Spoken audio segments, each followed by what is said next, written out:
Ukraine परमाणु हथियार की धधक पर बैठा है।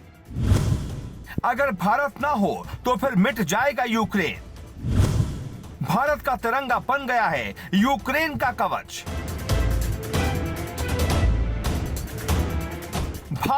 भारत में मोदी की मुट्ठी में यूक्रेन की जिंदगी। क्या भारत दुनिया का नया किंग है? क्या भारत तय करेगा कि क्या होगा क्या नहीं?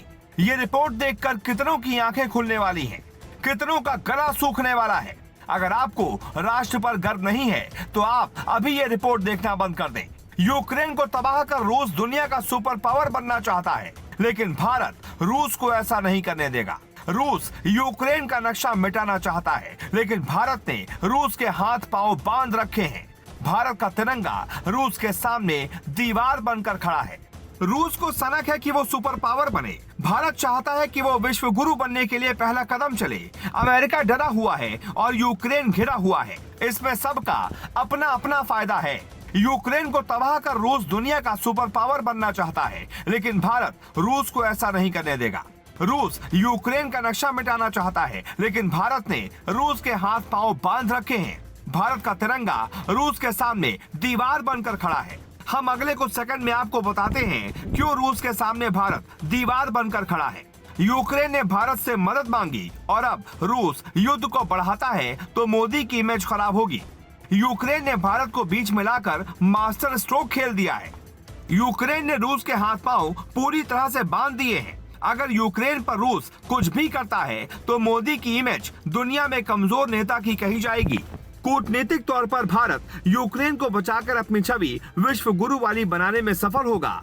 मोदी पिछले 7 सालों से भारत को विश्व गुरु बनाने का मौका समय समय पर तलाशते हैं। मोदी ने फोन पर पुतिन को पाकिस्तान एंगल समझाया और बताया कि कैसे क्या करना है। अब सवाल उठता है कि भारत रूस को रोकता है तो उससे भारत को क्या फायदा होगा? सिर्फ मोदी अपनी छवि के लिए ऐसा करेंगे या भारत का भी कुछ फायदा होगा? इसका एक सीधा फायदा भारत का भी है। कहते हैं ना कि दूर के ढोल सुहावने होते हैं। यूक्रेन चारों तरफ से घिरा हुआ है तो ऐसे देशों को एक बात समझ में आ गई, वो ये कि किसी ताकतवर और विकसित देश की बातों में आकर कुछ नहीं करना चाहिए, क्योंकि वक्त आने पर वो साथ नहीं देते। जैसे अब तक यूक्रेन ने छींकने खांसने तक अमेरिका से पूछ कर किया, लेकिन जब वो रूस से घिर गया तो उसकी सिट्टी बिट्टी गुल हो गई।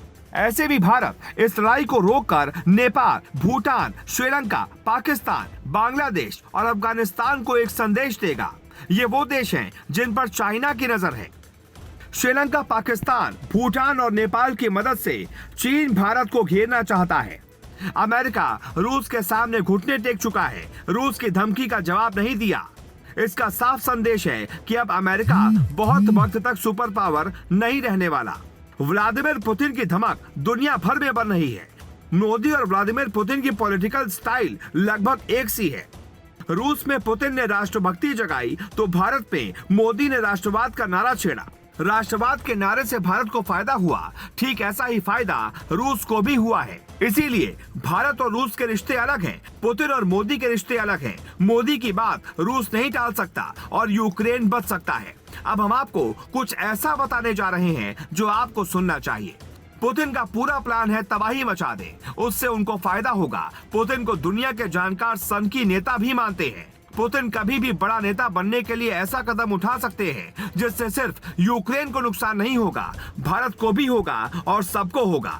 पुतिन ने 27 फरवरी को रूसी सेना को परमाणु हथियार तैयार रखने का आदेश दिया है। इसका मतलब पुतिन गरज कर शांत होना चाहते हैं। गरजे ऐसा कि दुनिया डर जाए और फिर भारत उन्हें शांत करवाए और दुनिया में संदेश जाएगा कि भारत की ही चलती है। इससे पुतिन और मोदी की दोस्ती को काफी फायदा होगा। छवि बहुत बड़ी होगी। ये वीडियो आप रख लीजिए, कुछ दिन बाद फिर से सुनिएगा। होना बिल्कुल ऐसा ही है। पहले पुतिन शोर करेंगे कि हम ऐसा करने वाले हैं, वैसा करने वाले हैं, फिर बीच में भारत आएगा और सब शांत हो जाएगा। पुतिन की दादागिरी भी कायम रहेगी। विश्व गुरु वाली बात भारत के लिए सही साबित होगी और फिर सब अपने अपने रास्ते चले जाएंगे। इसलिए यूक्रेन बेशक अमेरिका को पापा बोलता था, लेकिन अब उसे भारत को दादा बोलना होगा। सच यही है कि उसे भारत और मोदी ही बचा सकते हैं। Bureau report, global Bharat TV.